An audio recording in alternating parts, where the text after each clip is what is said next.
என்னோட பைபிள் ஸ்கூல்ல என் மனைவி எழுதின இந்த கவிதை.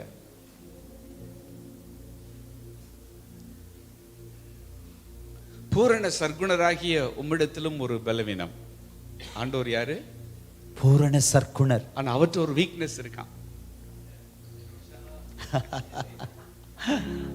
நான் மனம் திரும்பி உம்மை தேடி வருகின்ற பொழுதெல்லாம் என்னை மன்னித்து அணைக்கின்றீரே. எஸ்.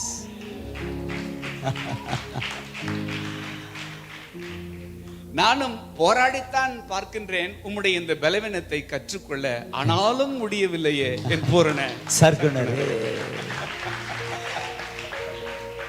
என் குற்றங்கள் நீர் மனதில் கொண்டால் நிலை நிற்க முடியாதையா.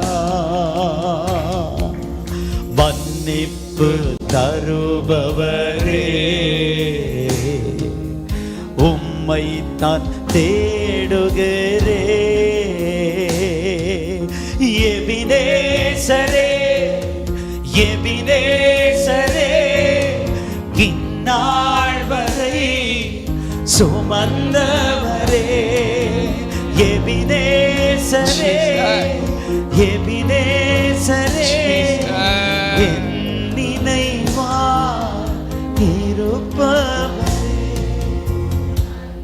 ஆமென் சொல்லுங்க. ஆமென். மன்னிக்கிறது ஆண்டவருடைய சுபாவம். அது அவருடைய வீக்னஸ் தான் அவருடைய ஸ்ட்ரென்த்தே. எஸ். அவர் நம்மளை மன்னிக்கிறத ரொம்ப பலவீனமானவர் மன்னிச்சிடார் நினைச்சா அதுதான் அவருடைய ஸ்ட்ரென்த்தே. ஆமென். ஹalleluya, ஹalleluya, ஹalleluya, ஹalleluya. அதனால இந்த வயசுல சில செய்யக்கூடாத செயல்களை செஞ்சு ஒரு கில்ட்டி கான்சியஸோட அப்பா பாட்டு கூட வந்து பாருங்க. நோக்கி பார்க்க பலன் இல்லையே என் குற்றங்கள் அது துணிகரமாய் நான் தவறு செய்தேன், துணிந்தே பாவம் செய்தேன். துணிகரமாய் நான் தவறு செய்தேன், துணிந்து பாவம் செய்தேன்.